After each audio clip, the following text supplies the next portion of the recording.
all night, but that ain't getting us nowhere. I told you everything I possibly can. There's nothing left inside of here. And maybe you can cry all night, but that'll never change the way that I feel. The snow is really piling up outside. I wish you wouldn't make believe here. I poured it on and I poured it out.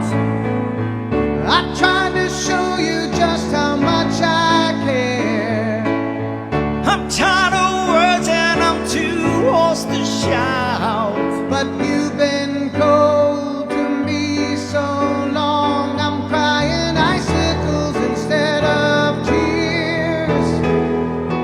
And all I can do is keep on telling you I want you. I want you. I need you. I need But you. there ain't no way I'm ever gonna love you. Now don't be sad, Don't be sad, 'cause 2 out of 3 ain't bad. Now don't be sad, 'cause 2 out of 3 ain't bad. You'll never find your gold on a sandy beach. You'll never drill for oil on the city streets. I know you're looking for a ruby in a mountain of rocks. But there ain't no Coupe de Ville hiding at the bottom of a Cracker Jack box. I can't lie. I can't lie. I can't tell you that I'm something I'm not. No matter how I try, you'll never be able to give you something, something that I just haven't got. There's only one girl that I'll ever love, and that was so many years ago. And though I know I'll never get her out of my heart, she never loved me back. Oh, I know. Well, I remember how she left me on a stormy night. Oh, she kissed me and got out of our bed. And though I pleaded and I begged her not to walk out that door, she packed her bags and turned right away. And she Kept on telling me, she kept on telling me, she kept on telling me I want you, I want you. I need you. I need But you. there ain't no way I'm ever gonna love you. Now don't be sad, Don't be sad, 'cause 2 out of 3 ain't bad. I want you, I want you. I need you. I need you. But there ain't no way I'm ever gonna love you. Now don't be sad, Don't be sad, 'cause 2 out of 3 ain't bad. Now don't be sad, 'cause 2 out of 3 ain't bad. Baby, we can talk all night, But that ain't getting us nowhere.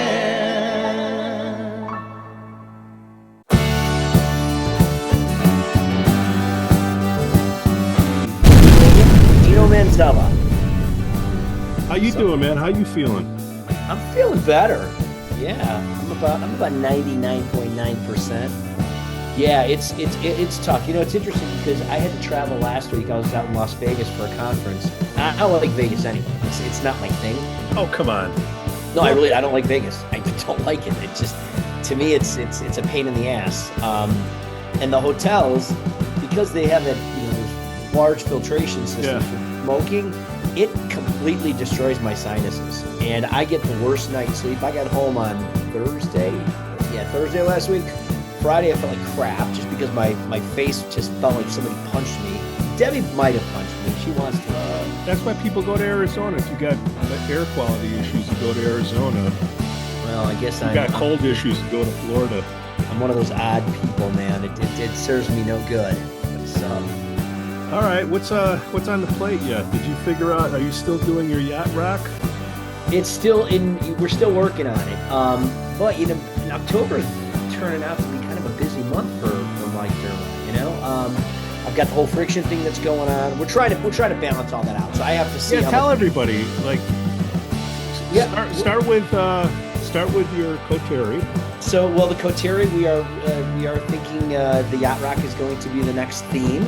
Okay. And trying to target somewhere between September and October of 2025. So we've got a little bit of a runway, but it's amazing how quickly that time just blasts right by, especially in the summer. Everybody's so busy. Next thing you know, it's going to be September.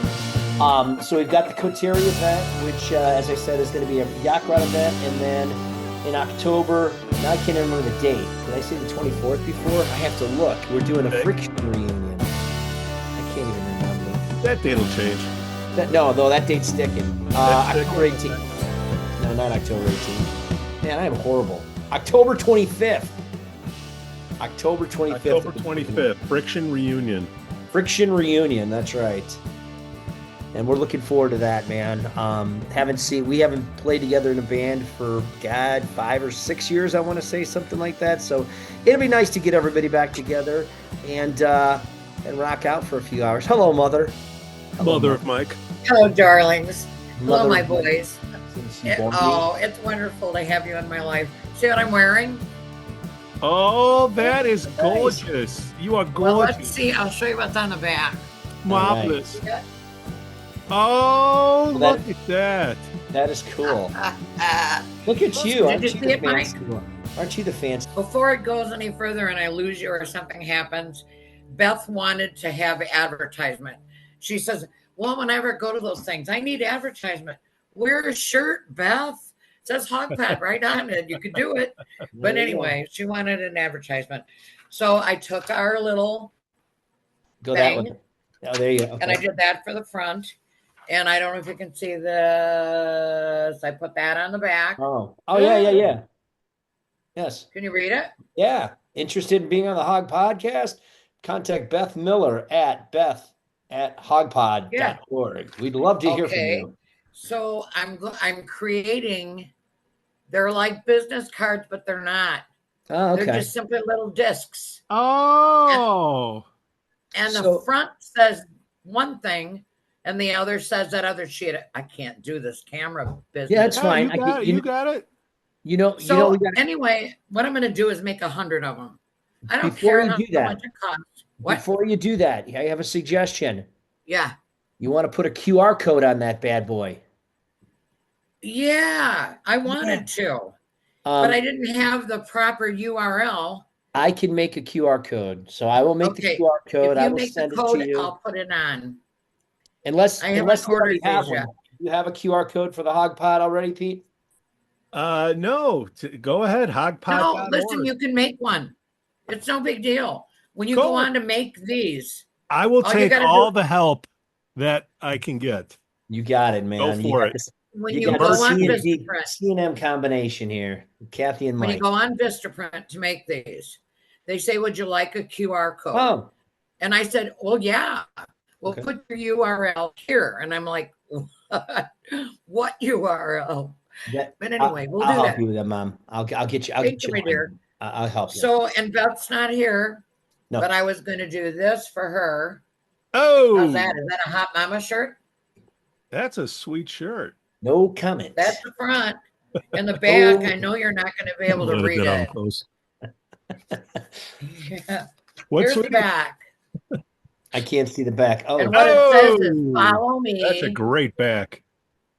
Baby's got it back. says "Follow me." Yeah. And then it said Beth@hogpod.org. I love it. I think it's awesome. Well done, mother. Okay. Mother of I'm not Mike. done. Not done. But wait, there's more. Are you going to throw in some Yes, steak there's knives more. too? This is very quick.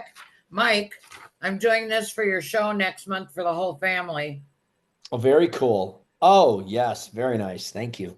He's Isn't that nice. pretty? Nice. Look at you go, Mom. So all you got to do is tell me the colors and the sizes. All right. I'll make them. Fantastic. And last but not least, But wait, there's more. she wants to do a gimmick. There's more. This is for Hogpod. Can you see these? And the top one is green. Yeah. Yes. They're musical notes. Yes, they are. Oh. They're little musical notes. And they're about, I can't tell you, where's my finger? That big. Okay. They're little. Yeah. We'll put them in a bag, and everybody gets to draw one out. The one that gets a green one wins something. Oh, that's awesome. So she really wants to do this. So I wasn't kidding when I said when we were kids growing up, my mom was our den mother in Cub Scouts and, you know, and all that stuff. And she would come up with the coolest shit, the coolest stuff, man. Yeah, like, do you remember our spacemen out of clothespins? I do remember. Oh, Dino, I saw you. Oh my God, I haven't thought of that in 45 years. How many turkeys did you draw with your hand as a kid, Mike Dermont? How many turkeys? I'm working on I don't know right now. I drew 5. I drew 5 turkeys with my hand. Dino, help. So, Dino, hi. Dino, this crazy lady is my mother that's on our podcast. Oh right my God, I've been listening to you ever since I knew you were going to be on the show. I didn't know you before today.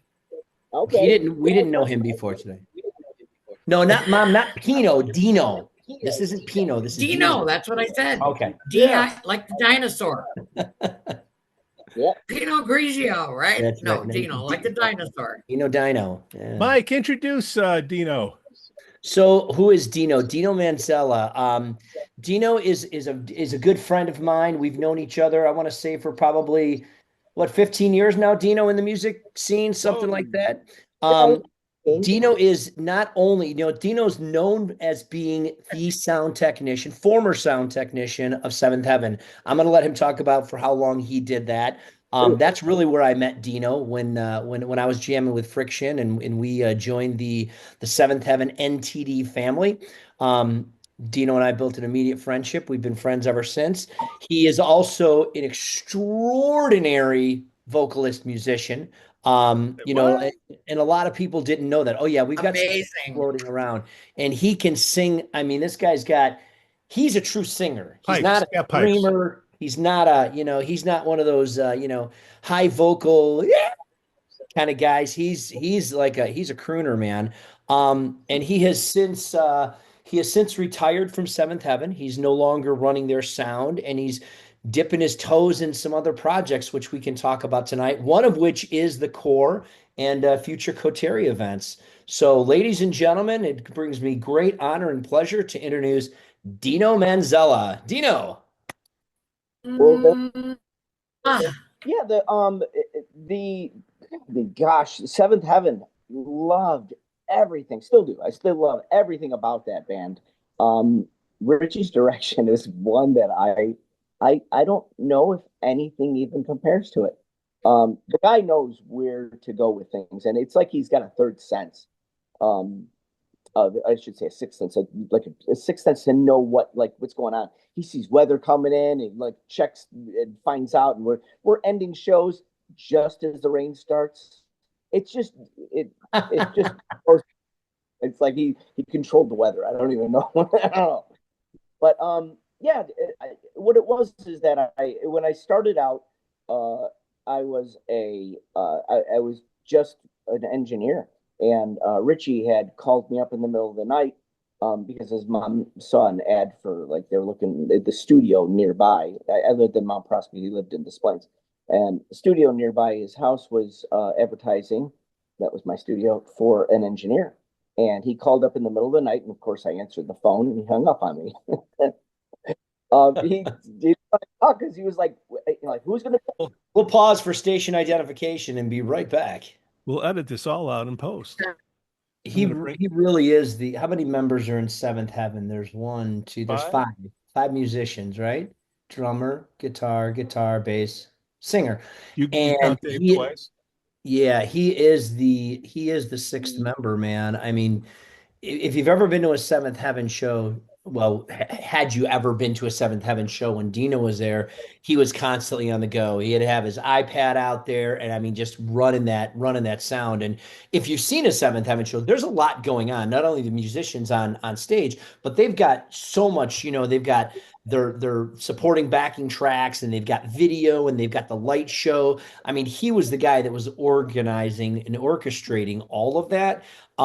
And it was funny because when I would see him play, I'd maybe get 5 or 10 words in edgewise, and then he's off doing his thing. It's not something where he would have to set it and forget it, like one of those, cook a turkey type things. He was constantly on the go, and just, I attribute a lot of the show and the sound of those shows, the Seventh Heaven, to Dino. I mean, he had that band locked in, and I think he did it for, man, you'd have to ask him, 29 years. Seventh Heaven has been around for 40, right? Back in the Yeah. 80s is when they got started. And he's just, he's been an integral part for the last almost 30 years. He's back. He's back. He's Get like in. you, Mike. What's Check, that? check. He is to sound as you are to coterie. Yeah, he does a heck of a lot more of what he does than That's I what I do. see. Well, you're my mother. You're paid to say that. How's that, Dino? Better?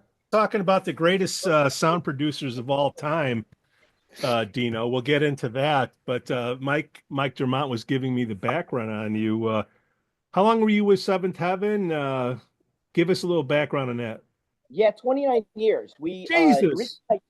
Rich and I met 93 or something like that, but I really like started doing maybe actually earlier than that because we did a project together. He actually came over to my studio and he was working with me on different projects.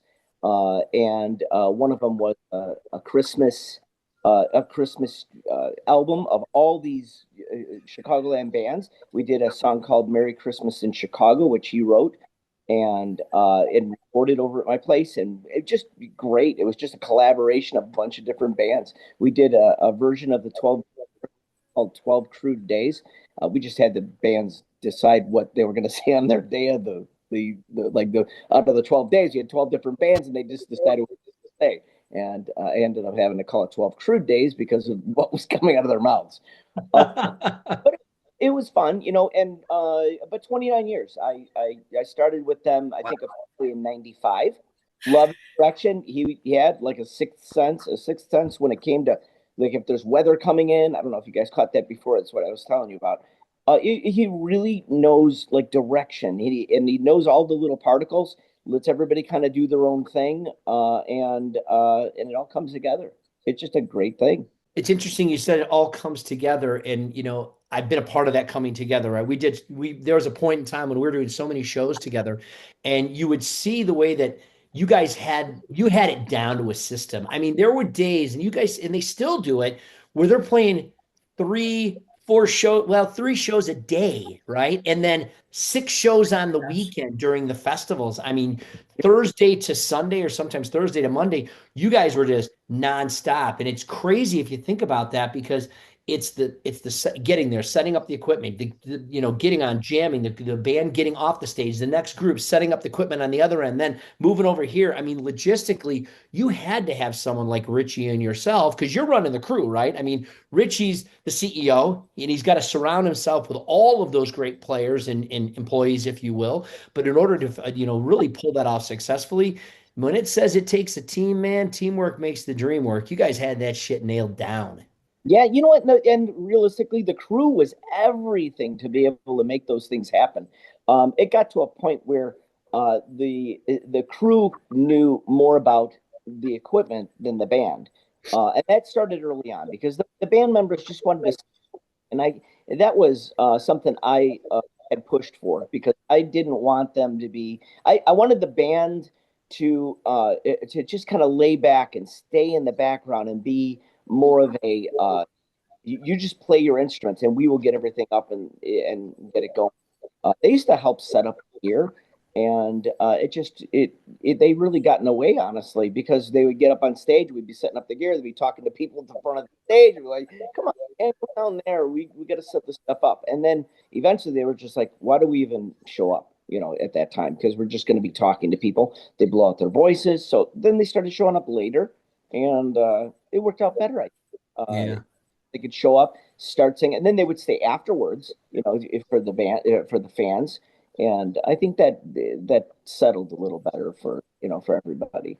Well, and the cool thing about Seventh Heaven is, yeah, they're a cover band, right? I mean, that's what they do, but they've written so many songs. How many songs did Richie write? 10,000? 5,000? Yeah, it's up there. Jukebox, I think, had five. What was that? Over 1,000? I don't know. It was way up there, but honestly, I don't really look at Seventh Heaven as being a cover band. Right. They're an entertainment band. What's that? They're an Experience. entertainment band. I mean, they do their own thing. They've got Honestly, the original, we were hitting Billboard. We charted on Billboard every year. We would go after like the Billboard charts and try to sell and do it. Richie had a way of making that all happen. It just, he knew the right people to talk to. He knew the right methods, and he was able to, sell enough albums that made us pop up on and we did it right. Well, the reason I say cover band is because that's when you go to see them today and you see them at the festivals, they do sprinkle in their originals, and it's always like every year they'll have at least one or two new originals in their repertoire, which is awesome.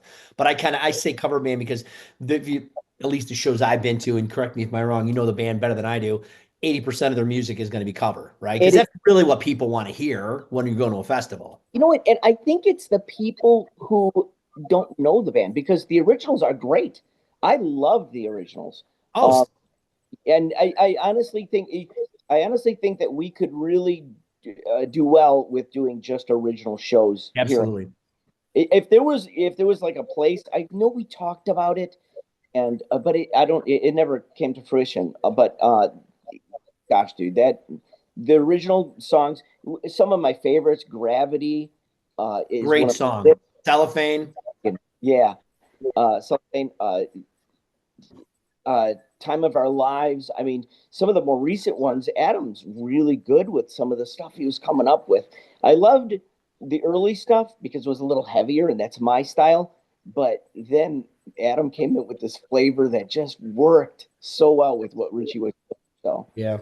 Did you what was the progression, or what levels did the band get? Because number one, you got to make money in order to pay out money to people. So, when did you start to notice to get a raise, and when you started to invest more in equipment for the band?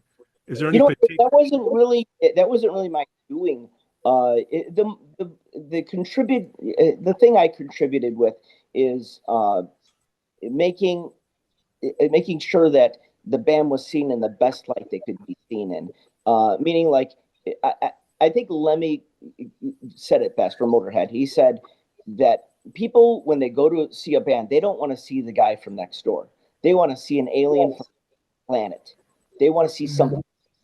So how do you start that? That's nothing that I heard before. It was after I started doing stuff like when people would come up and they would say, "Hey, I talked to Richie," and I wouldn't just point to Richie and say, "There he is over there." Instead, what I would go, "So what's your name?" And it'd be like Bill, and Bill, the club. I go, "Hold on a second." I go over by Rich. I go, "Rich, Bill from the club. I'd like to talk to him." And you say, "Yeah, bring him over." Introduction. This way, it was more like Richie's pedestal a little bit.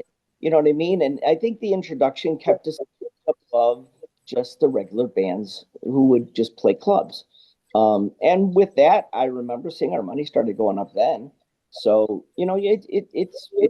this is posturing. They're just guys from, they're guys from the neighborhood, really. Oh, no, I get it. The stuff I'm talking about, Dino, is like, let's talk wireless. Okay, plug in the guitar versus, plugging in that wireless unit. That kind of affects sound, doesn't it? That I mean, yeah. it's always...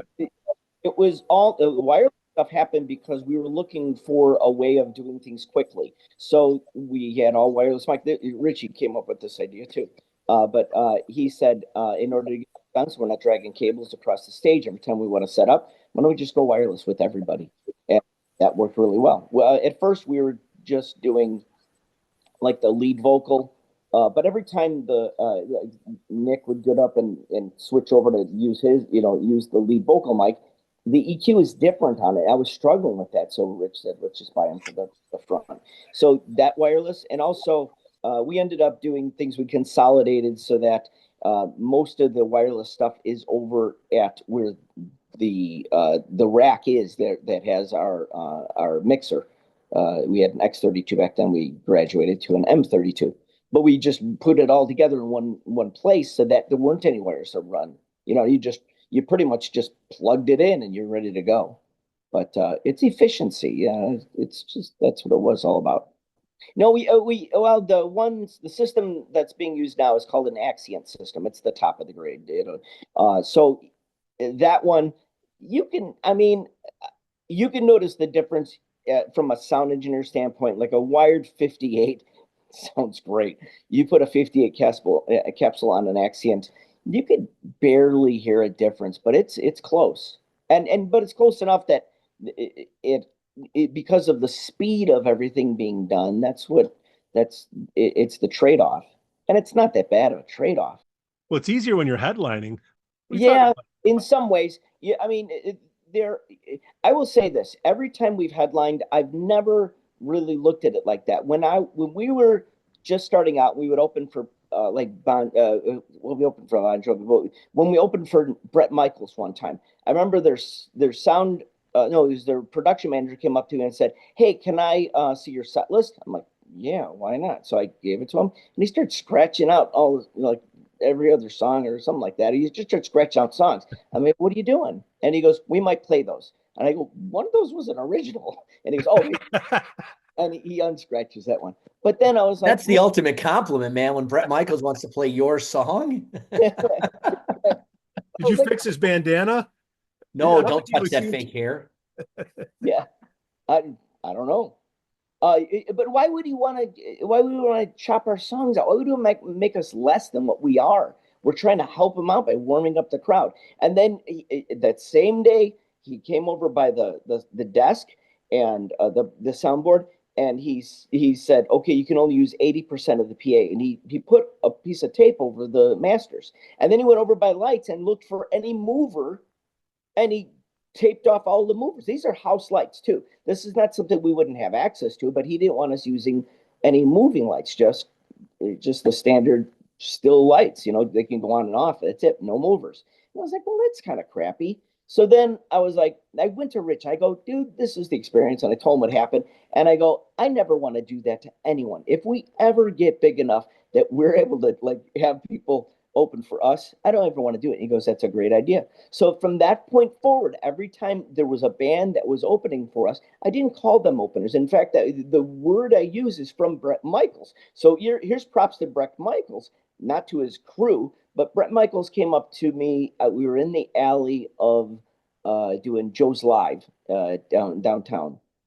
Joe's on Weed Street. Yeah. So we were downtown and just loading in the alley, and I get a tap on the back. It's Bret Michaels. And I turn around and I'm like, "Hey," and he goes, "Hey, I'm Bret." I'm like, "Hi, I'm Dino." And he goes, "Thanks for playing this show with us." And I'm like, "You're welcome." I go, "This is Joe." That was one of our crew guys. And I introduced it. John is another guy who was in. Ryan was with us. And so I went through it and he said hi to everybody. I was like, "Man, that's really cool. He's a nice guy." But he did it in a different way because he was like, but listen how he said it. He said, "Thanks for playing the show with us." He didn't say thanks for opening for us, which kept us on the same level. Once I realized that was the key. I mean, if we all work, and this is what I would say to the bands when they would play with us, I'm never going to, I won't chop down. You have full use of the lights. You have full use of the PA. I will never squash your mix. I won't do anything to make you less than what you can be. And in the end, if we work together, if we all work together and we make this room rock, we all win. Mm-hmm. That was the key. And when we started doing that, we had a lot of accolades. People would come up and say, "You're the best crew we've ever worked with because you wanted to work with us to make this happen." And we did, generally. I mean, the best concerts I've ever been to, the absolute best ones, are the ones where the opener kicked ass and so did the headliner. Yeah. Why don't I want that experience to happen every single time? I don't think it works for the crowd. Why would the crowd want to see a half-assed opener because they want to cut production? It's stupid. But I'll attest to it because there were so many shows that I mentioned earlier that Friction back in the day played with Seventh Heaven, mainly because we were in the same management. But having that experience that Dino just talked about, I mean, that was absolutely true. I loved playing with Seventh Heaven. One, we had great crowds. It's always fun to play in front of a great crowd. But Dino always delivered great sound, right? It wasn't like, hey, you got to use the house sound, you got to use your own guy. He would get there when we're setting up, he would make sure we were dialed in. Never had a problem, man. And some of our best shows, best sounding shows, were always when we were playing with Seventh Heaven. Whether we were playing before them or after them, again, like Dino said, it didn't really matter, man. You have to If we were preface playing that. to the crowd, it doesn't matter who goes first. Personally, I'd rather go first so I can get my ass off the stage and go home and go to bed. Yeah. Dino, what piece of technology was just a game changer for you in your 3 decades? The iPad. The iPad. When I didn't have Software or the hardware or both? the fact that I guess really the digital boards. Although I fought the idea, and I still love analog, and Mark Bales loves analog too. I love seeing him work on those, and I crave that whenever I see him working on them. I'm like, oh, I wish I was on an analog desk. But when it was the going from analog to digital, when you got to save all of your settings, if you had to start up fresh, I mean, it would take me, if I had to use an analog desk of the house and do sound, it would take me a good 3-4 songs to get like in where it sounded halfway decent. You know what I mean? Otherwise, it was still trying to get things up. And I'm saying if we didn't have a sound check now, if we don't, like if we didn't have a sound check recently, it would have been where it just I was pretty close. I'm probably half a song in, and I have it dialed in to be almost perfect. So that was the game changer, was the digital desk and the iPad, being able to walk around, listen to it where people are, rather than walk out in the room, hear what it sounds like, go back and make a change, go back and forth. And that was a pain. But I'm going to say something that's going to piss you off and maybe the first of many, Dino, but if a club had enough microphones in it and the way AI is working today, do you think that's going to eliminate a sound engineer's job? it might. It might. It doesn't piss me off. You know what? I've embraced AI on some accounts, but it can only emulate people, is really, and the best of us, really, but it's not going to get everything right. Well, And no, it needs to be trained, and what better trainer than you, my friend? well, I don't claim to be the best engineer, dude. I learned from everybody. In fact, I humbled myself enough that I would call up different engineers. I know some of my friends who did sound for years and just great guys. And I would just say, you want to come out? I'll give you everything, as far as like, I'll pay you, and then you can just show me what you would do differently than I would do. Because I love to learn. One Yeah. of the guys that over the top, I would tell you this is the best guy for drums, is Don Rowley.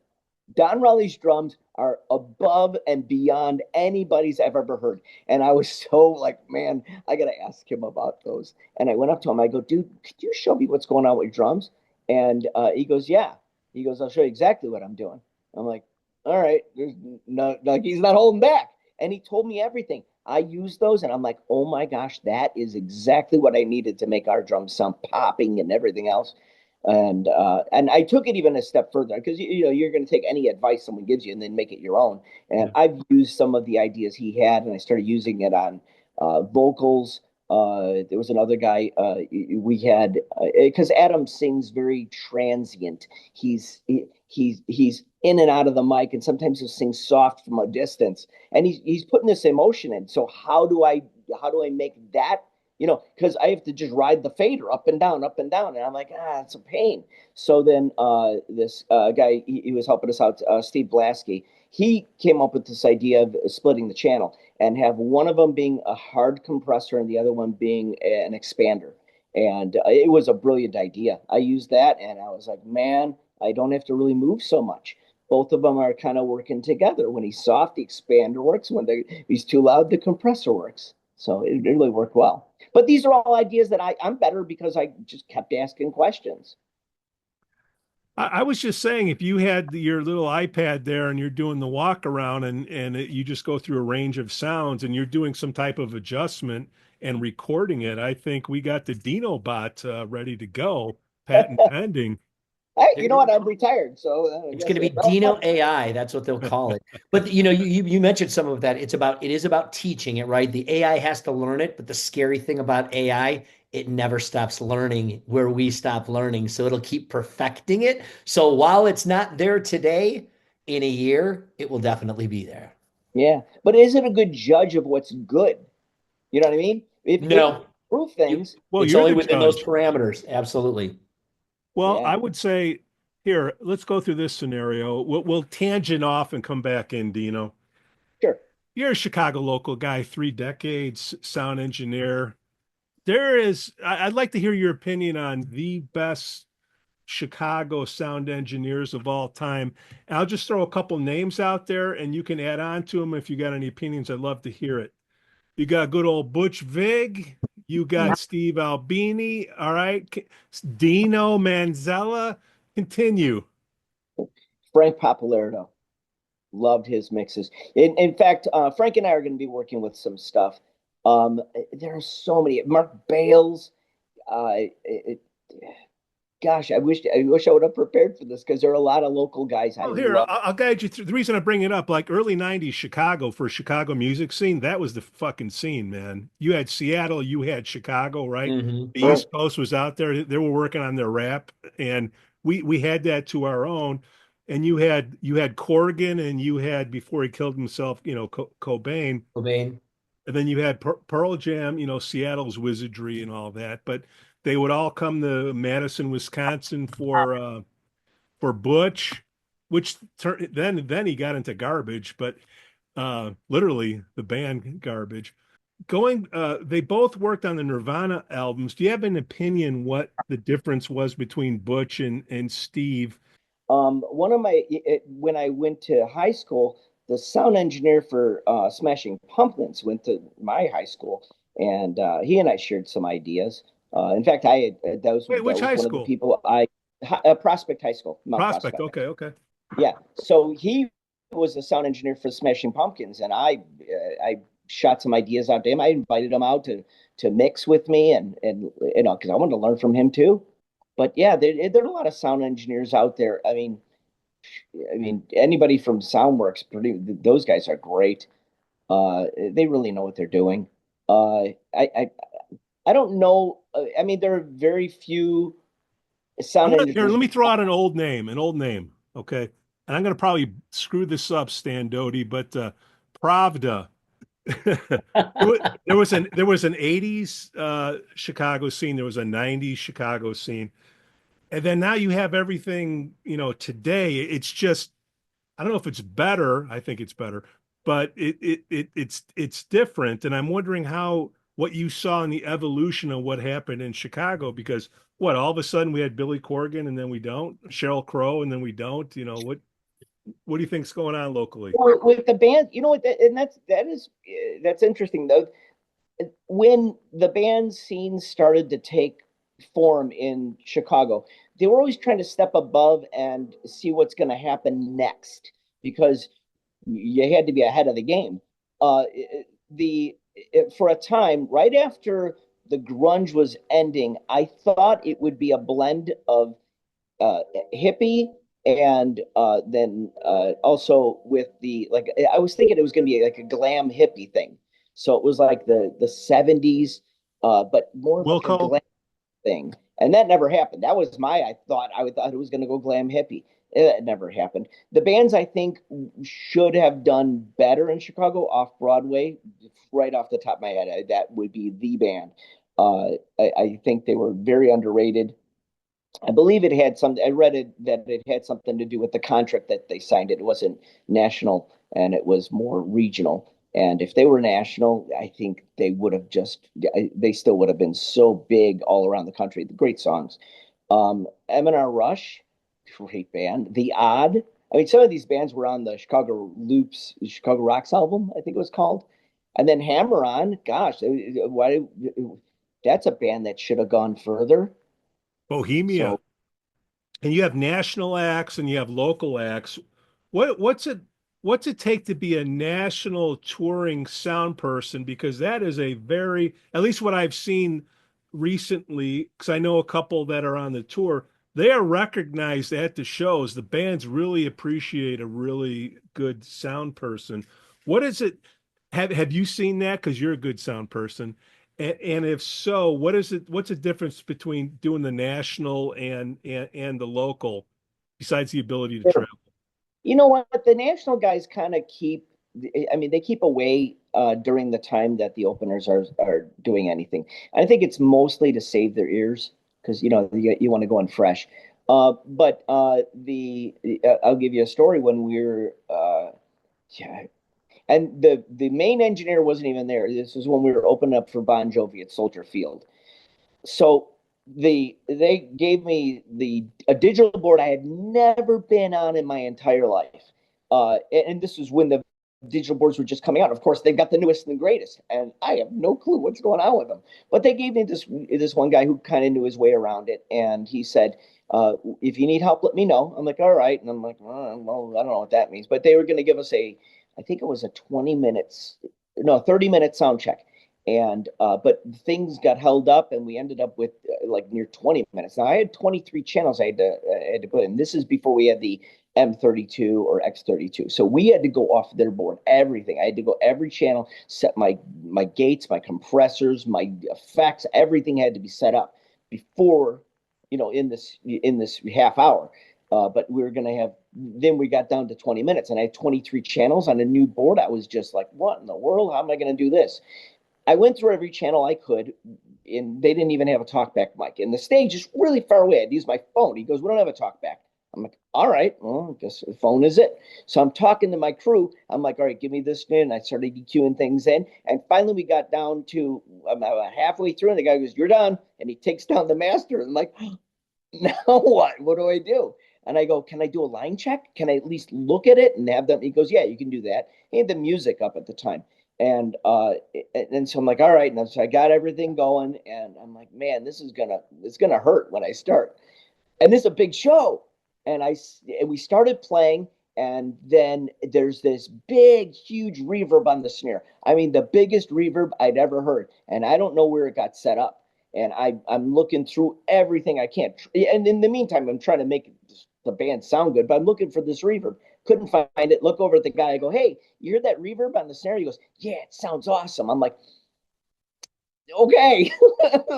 And I go on, and I'm like, and I'm trying to find it still. I'm paging through all the pieces. There's nothing I could find. I go, "You know what? That reverb sounds like it's on everything." He goes, "Yeah." I go, "Do you hear it?" And he goes, "Yeah, I hear it." I go, "How do you turn it off?" He goes, "You don't turn off the bowl." I go, "The bowl?" He goes, "The bowl." And he swings his finger around in circles. I go, "That's the arena?" He goes, "Yeah, you're hearing the arena." I'm like, "Oh, well, how do you mix?" And he goes, "We use headphones." I'm like, "Got your headphones?" He goes, "I was waiting for you to ask." Like, man, but that's Rookie. that was a little rough, man. That's awesome. Of all things, we were recording the show. My mix was going straight to tape. We actually had John Bon Jovi's brother. He filmed it, and we ended up with this really good video with crappy sound. It was all right sound. It just lacked because I was not able to. If we had our X32 or M32 back then, dude, we would have multi-tracked it, but it would have sounded so much better. Dino, what's the difference between doing sound for Soldier Field or Madcats? Stage volume is it. Yeah. You don't have to worry about stage volume. It's really up to you then. And I think it's a little easier, honestly. The amount of volume that you're able to put out there is huge. But if you realize that you don't have to really go hot with all the top end, because really that's just dancing pieces on top of the low end. The low end is what makes things feel loud. And I think that's what people miss out of, like, when things get too loud, when they go, "Oh, it's too loud." Like if someone complains it's too loud, they're not really saying it's too loud. What they're saying is they can't hear distinction in the vocals is really what it is. Because all you have to do is if you turn down whatever it is that's too loud, it's actually, or I should say, if you just bring up the vocal, it's actually louder, and yet they're able to hear it. Like, "Oh yeah, much better." It's distinction. So, but to answer your question again, it is stage volume, if you don't have to deal with stage volume, which is a problem in smaller clubs, because when I'm EQing the whole band, and all of a sudden, like, let's say one of the guitar players is playing a little bit too loud off the stage, the EQ that's coming off of the amplifier towards me is nothing I could EQ, but I have to blend it in with what I'm putting in the speakers. So what I have to do is, if that guitar has a lot of 500, some mid-range, like, and I'm like, oh, it's too much. I can't emphasize it, even though it would sound good on the other side, like to the other side of the, wherever they're at. So what I have to do is I have to kind of make it, like, dump those frequencies, and that ends up making it sound cleaner. What I learned eventually was that whenever it gets to be like that, I actually pan that guitarist over to the other speaker, because there's nothing I can do to clean that up, and I can't make them any louder. If I make the whole thing louder, the whole club sounds terrible. So you can above it sometimes. Those black wires, isn't that just overwhelming? The black wires? Those big cords that you see backstage that are going to. Yeah, where's my wireless everything? It's like disposable equipment they promised me. It's amazing to listen to talk about this stuff, because these are the things that we, even as musicians, we don't think of, right? But especially when you're in the crowd, just how basically Dino manipulated the sound to give it the balance, right? It's just, those are the things that the normal fan just doesn't, they're not keyed into. But that's why a good sound engineer makes a huge difference. It makes a good band sound like a great band. And I'm not saying Seventh Heaven isn't a great band, because they truly are, but just having that extra person, as I said before, the sixth member of the band, it's huge. It's huge. It's all teamwork, man. 100%. There's no way that I could do any good job with a band that doesn't deliver. I can make them sound halfway decent, but you can only put so much fluff on top of something, and you still asking it then. It's interesting you brought that up, because, and I want to talk a little, we don't have to talk a lot about this, but the tracks, right? I mean, for years, and now it's almost like even a joke with Seventh Heaven, because they'll just throw it right back. For a while there, they were getting hit pretty hard for tracks that they use. And, now more and more bands are starting to use tracks. I support them. I think there's a time that you need them. And I know the musicians in Seventh Heaven. I've been friends with you guys for years. I know that everybody on that stage is a phenomenal musician. How is it as a sound guy when you have those tracks playing along with it? Is it more difficult for you, or is it's the same as if everything's being played live? When it comes to vocals, I love having that as a foundation. In Seventh Heaven, we would have it's all the band singing in the background. 100%. 100%. Not something that Richie bought. But all those voices are them, so it's our performance, and so it all sounds very good. The difference is that if we're doing like 3 shows in a day, sometimes the guys gotta, like, their voices are a little lacking, and they gotta back off a little bit. And I might lean on the tracks on those days, but most of the time, I mean, they're really good. But the foundation underneath all of the vocals is where I'd use it. It's never on lead vocal, by the way. It was never, because that would be cheating, and that's something we stayed away from.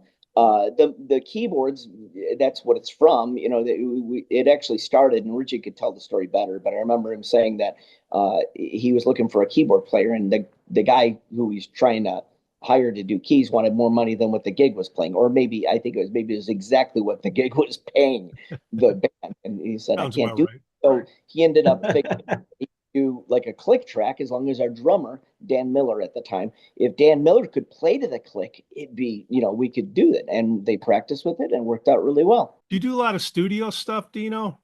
I do. Yeah. And in my own, that's where I started out. I was a studio engineer. That's where I met Richie. I met him at my house when he came over I was at my parents' house, actually. But we were young 20s. Should a drummer use a click track to keep time? And is it different in the studio than on stage? Do they use the thing in the ear? And what is a click track? Yeah. Well, a click will just keep you. It's more mechanical. It helps for some things, but it depends on the music you're playing, what you're looking at. Dance music, go with the click. You don't want to. Yeah, I mean, most of the time, you don't want a vibe going on. But if you're doing blues, don't do a click. You need that little, fluidity.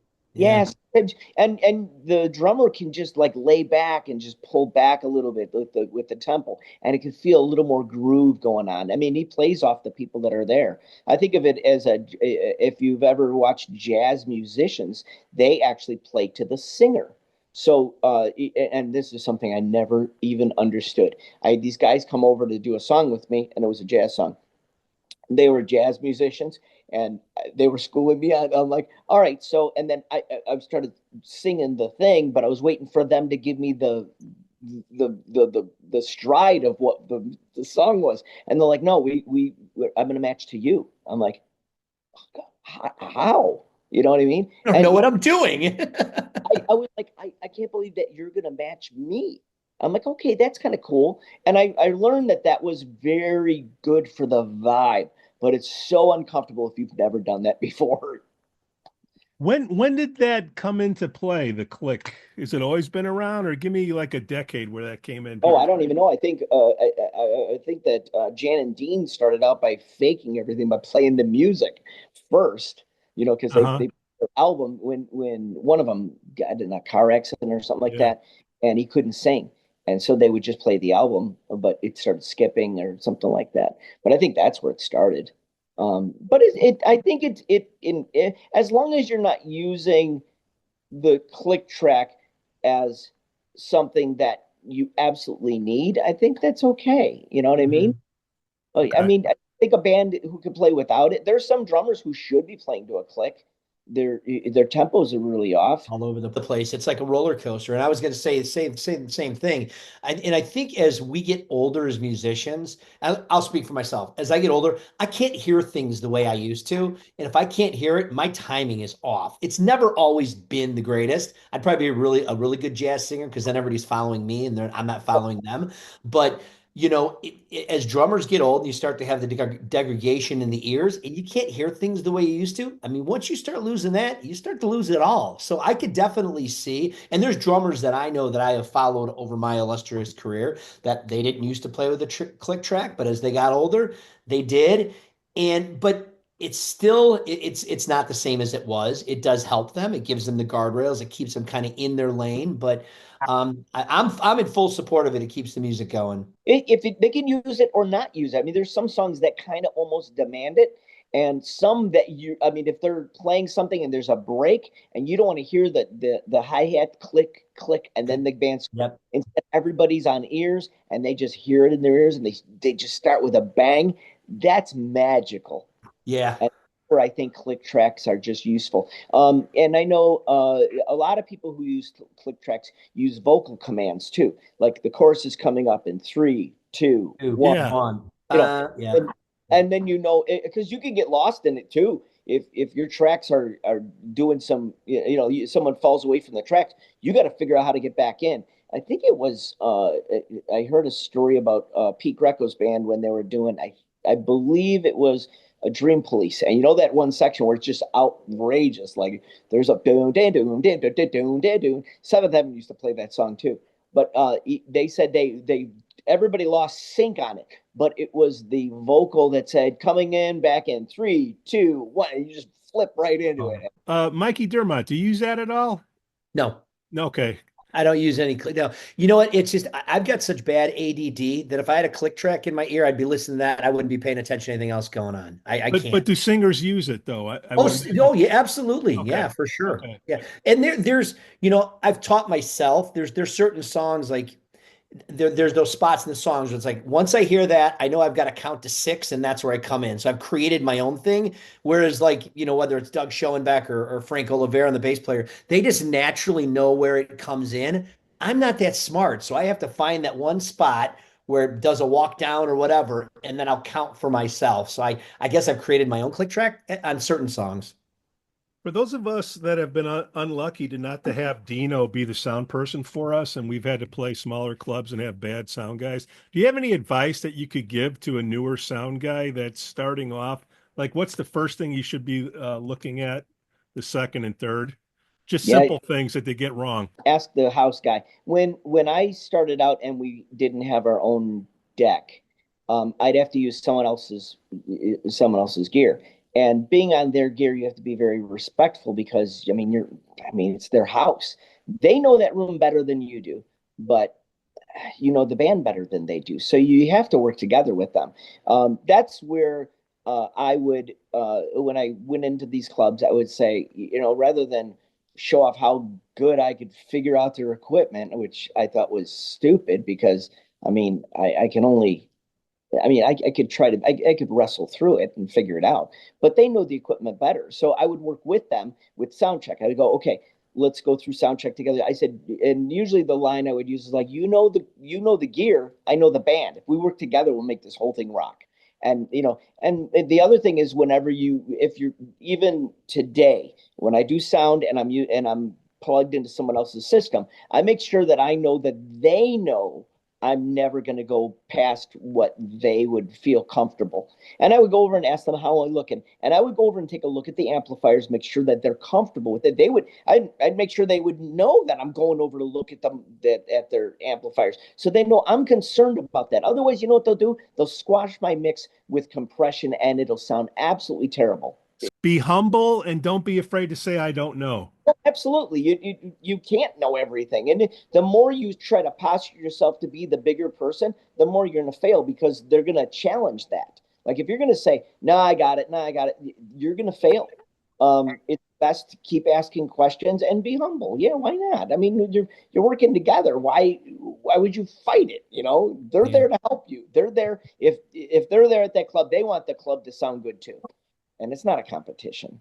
Look who just joined us at the club. Bongo Mike. Bongo Mike. Dialing in from Florida. I want to show you guys something. Oh. No, we don't want to see. Oh, boy. Oh, you suck. Hey, Mike, I want to show you something. Check this out.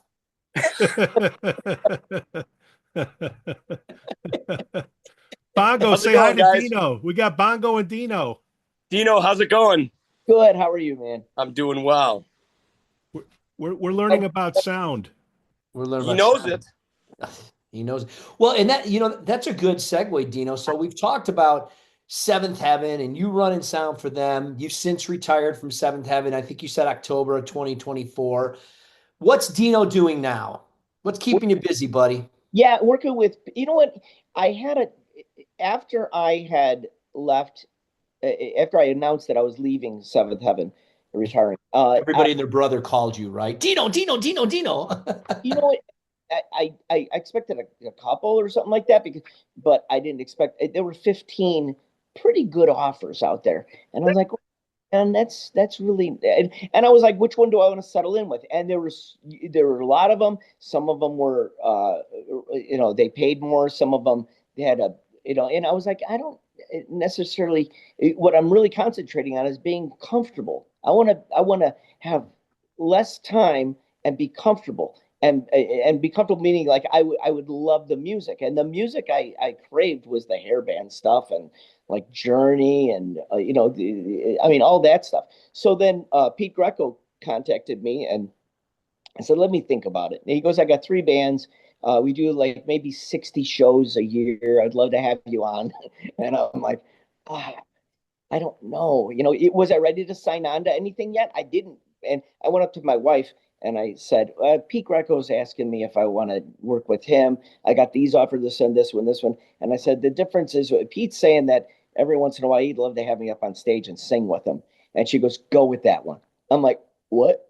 And she goes, go with that. That's where your love is. You need to be on stage again. Which, by the way, having all this opportunities open availability lets me not only be around my wife a lot more because I've never had weekends with her. Really, my weekends, like if they were on vacation, we're with Seventh Heaven on the cruise with my wife.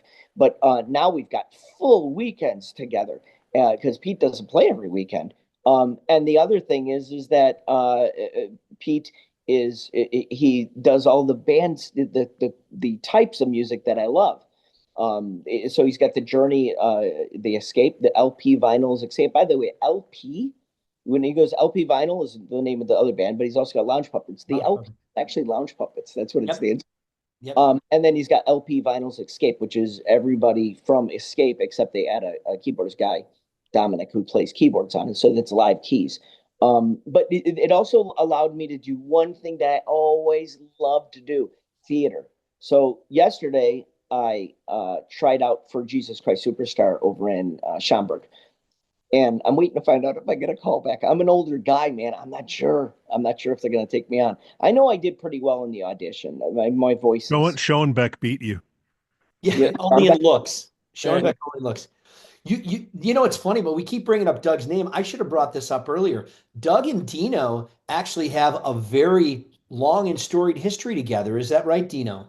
Yep. Yeah. He was in my very first band. We were 15 and 16 years old.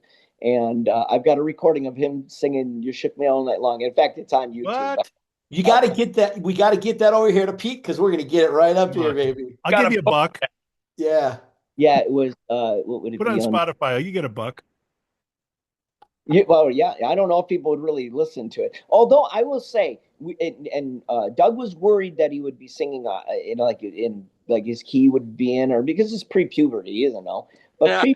pre-puberty, he actually was pretty spot on his vocals. It was pretty cool. I've heard that that video before, right? The YouTube reel. It was awesome. Yeah, so You know, fun. it's funny. You said you went to do the shows with Pete, and that's about 60 a year, which is a third. No, it's a quarter of what you were doing with Seventh Heaven, because you guys were doing 250 shows a year with Seventh Heaven. So you think about that, man. It was under 200, honestly. I thought it was 250. So it was under 200. So a third. A third. But that's still a shit ton of shows, man. 100 is a lot. 60's a lot. A lot. Yeah. Well, I got to tell you, Dino, I always knew you as the sound guy for Seventh Heaven, and I can't remember which coterie it was. It was something at the Broken Oar. It was the Purple and Black show. We brought him out for the Purple and Black. Yeah, and he got up there and sang, and my jaw dropped. I go, I had no idea. And Well, you know what's funny about that is I knew Dino could sing, right? So I remember reaching out to him. He was still sound guy with Seventh Heaven, sound engineer. And I'm like, Dino, I would love to have you do this. He's like, I'm not really sure, Mike. And I'm like, well, dude, you can sing. He goes, it's not the singing part. He goes, I'm not used to getting up in front of the crowd. I'm usually in the crowd doing the sound. He goes, to be up there, he goes, I go, dude, just open your mouth and let it come out. And I guarantee you're going to be comfortable. And he brought the house down. Oh, yeah. Everybody was just like, what the fuck was that? I mean, in a good way. blown away. Yep. Blown away. Blown It away. was- I'm glad people listen to it. I don't know.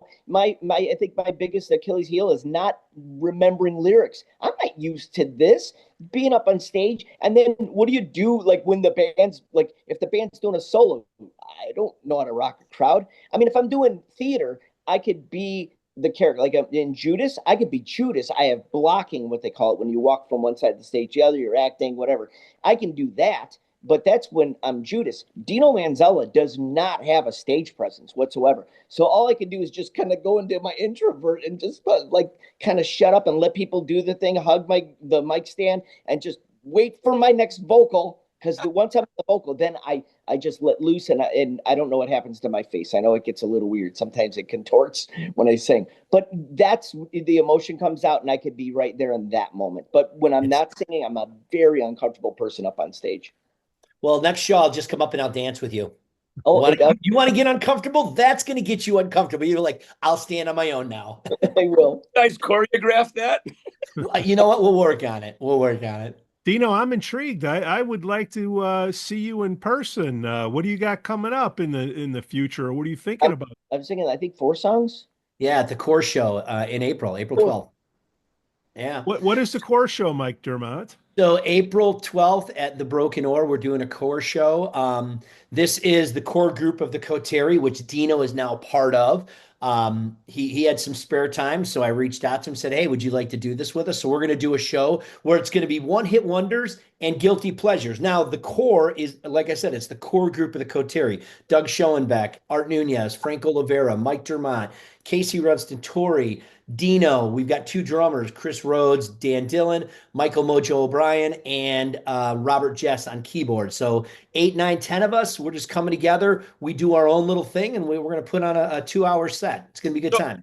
I have a question. What songs, can you tell us what songs Dino's going to sing? Can you give us a preview? Oh, Dino, you want to give a preview of your songs? I'm doing The Winner Takes It All by ABBA. What else am I Give doing? us a I'm, few I'm pulling bars. up. I'm pulling up the set list right now. So Dino, you are singing. You Ides of March, Vehicle. Oh yeah. You Light Up My Life by Debbie Boone. Winner What? Takes It All. The Worst That Can Happen by Yeah. Brooklyn Bridge. Gotta Run by Holland. Oh, nice. Yeah. Wow, that's cool. Oh, so again, they're guilty pleasures and one hit wonders, right? Yep. So there's going to be a mix. There's going to be songs. Nothing goes together. This I'm is less going to be. enthused. This is a Picasso of music. Yeah, Oh. you know, and I don't mind. You know what it was? The reason why I'm doing Debbie Boone is because it was in that list, and I'm like, man, I think I can hit that range. and Yeah. I look at it. People don't cover it, you know. Nobody covers it. Covers it. Well, in the way that Dino sings, you know, he talked about the theater. He's got that approach to his singing. So you may think of Debbie Boone singing it. When Dino sings it, it's going to be the song, but it's going to be completely different. Yeah, Nick Cox actually helped me get that together. I came to him. I go, dude, I'm going to be doing a Debbie Boone song. Could you help me? And he did it a few times live, so I'm very comfortable with it. Although I might need to be, I don't know. I think I still need my lyrics. I don't know. I'll have a teleprompter for you. Don't worry about it. There's another. I'm also singing "Children of the Damned," not at the core show, over at the Monster Jam with Andrew Blake. Now you're talking. Yeah. Invited me out to that. I'm like, yeah, I'll do it. I'll do that. So You did that with did you do that at one of the core shows? You I did. did. And you crushed it. That was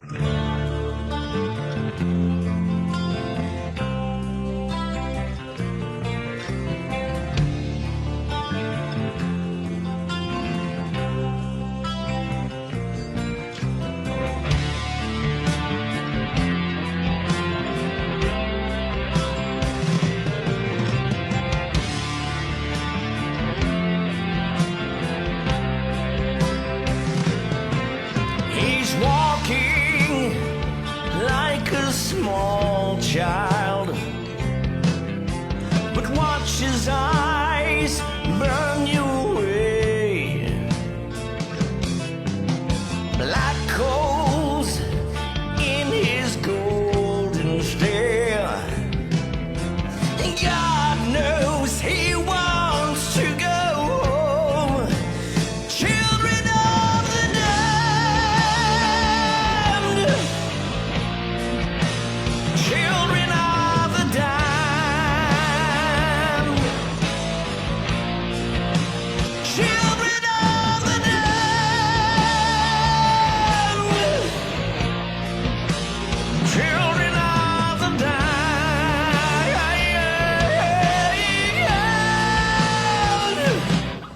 He's walking like a dead man. If he had lived, he would have crucified us all. Now he's standing on his last step. He thought oblivion, well, it beckons us all. Children of the damned.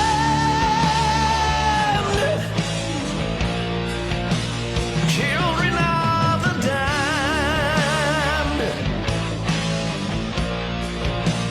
Children of the damned.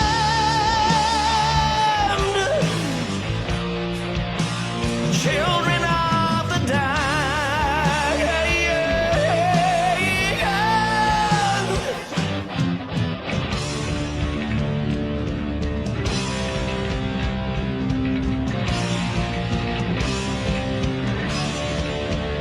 Now he's burning his hands. He's turning to laugh. Smiles as the flame sears his flesh, melting his face, screaming in pain, peeling the skin from his eyes. Watch him die according to plan. He's dust on the ground. What have he learned?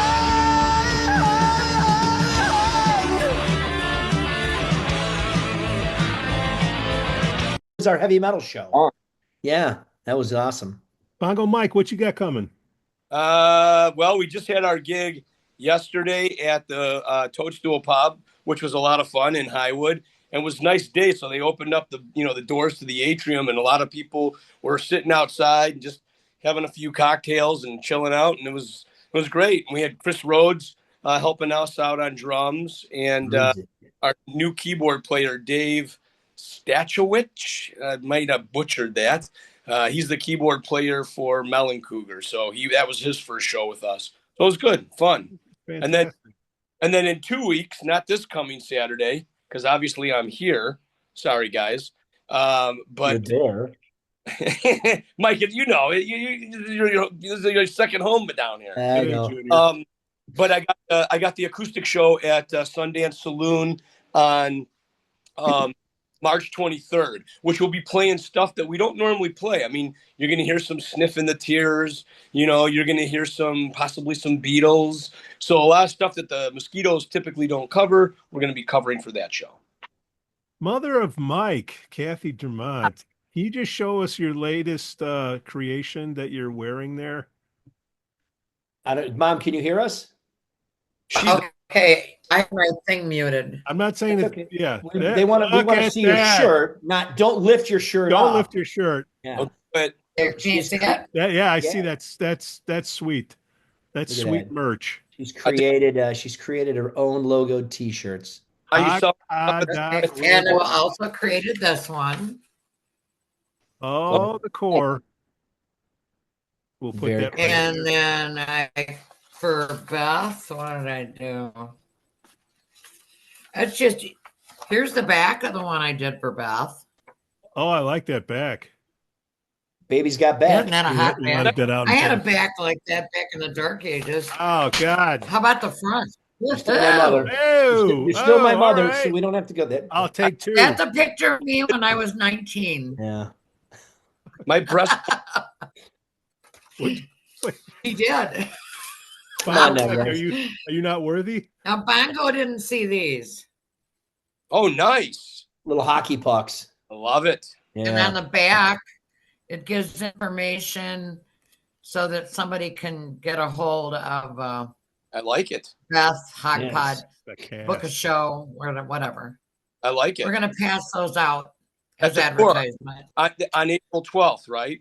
That's right. What time is that? Yeah, well, whenever I get them to her, I'm going to order them. I think it's 2:00. Is it 2 to 4? I think it's 2 to 4. I'll have to double check. I'm terrible at this stuff. I don't play out enough anymore, man. I can't remember. We'll put it I think right it's- here. We'll put Yeah. it right here. I don't play out at all. And that's You'll good. play, you put the P in play.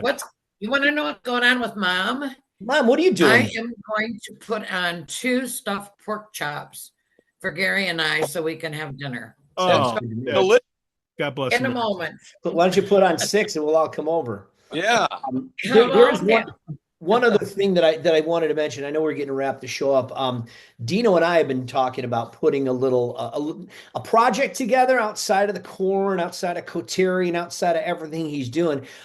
We are looking to do a little production, if you will, kind of like the We Are the World. You remember that We Are the World thing where they brought together all the musicians to do a recording? Dino and I are talking about doing something like that. So we're actually going through our list of musicians, vocalists, and so on and so forth.